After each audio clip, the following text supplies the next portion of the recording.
آگ کے قریب بھی جاؤ گے تو جل جاؤ گے، خشک پتے نے آگ پکڑ لینی ہے۔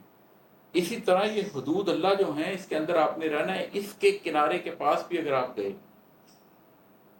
تو شر آپ کو اچک لے گا، تو دور رہیں۔ یہ سمجھیں کہ آپ ایک خشک پتے کی طرح ہیں،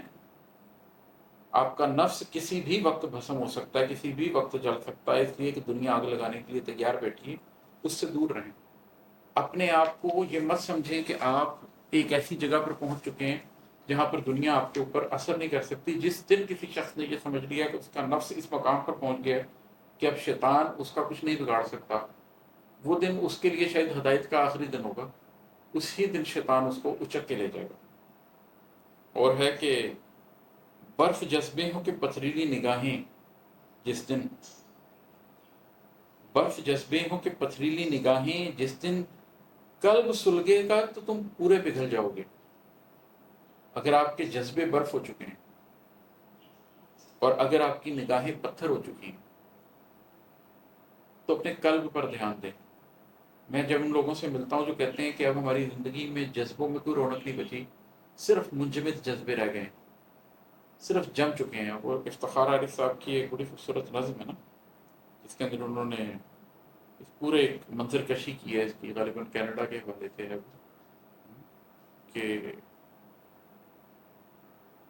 منجمد خواب کی ٹکسال کا ہر سکہ برف، ایک ایک خواب ہر آواز ہر چہرہ برف۔ بڑی لمبی نظم ہے کہ ہر چیز برف ہو گئی ہوئی ہے۔ تو جب میں لوگوں کو دیکھتا ہوں نا کہ وہ کہیں ایسے مقام پر ہوتے ہیں کہ ان کے جذبے بھی برف ہو چکے ہیں، تو میرے دل میں خیال آتا ہے کہ یہ جذبے اگر تمہیں لگتا ہے کہ اب دوبارہ کبھی رواں نہیں ہوں گے تو اپنے قلب پر دھیان دو۔ اسی طرح مجھے جب کوئی ایسا شخص ملتا ہے کہ جس کا تاثر یہ ہوتا ہے کہ اس کی تو نگاہیں بھی غم سے پتھر ہو چکی ہیں، مجھے پھر یہ خیال آتا ہے کہ اپنے قلب پر دھیان دو، اس لیے کہ جب قلب کی حرارت ٹوٹتی ہے تو وہ شخص جس کے سارے جذبے منجمد ہو چکے ہیں، اس کے جذبے پگھل جاتے ہیں، دوبارہ سے زندہ ہو جاتا ہے۔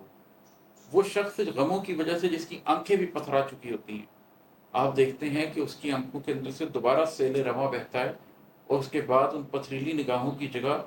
ایک بڑے رقیق القلب انسان کی نگاہیں آپ کو نظر آتی ہیں۔ فرق صرف یہ ہوتا ہے کہ جب اس کے جذبے پگھلتے ہیں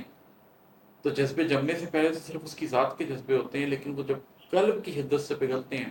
تو وہ پورے نسل انسانی کے غم کو سمجھتے ہوئے پگھلتے ہیں۔ اس کی نگاہیں پہلے تو اپنے دکھ کی وجہ سے پتھر ہوئی ہوتی ہیں، لیکن جب قلب کی آتش سے وہ دوبارہ زندہ ہوتی ہیں تو صرف اس کا غم لے کر زندہ نہیں ہوتی ہیں، بلکہ وہ نسل انسانی کا پورا غم لے کر زندہ ہوتی ہیں۔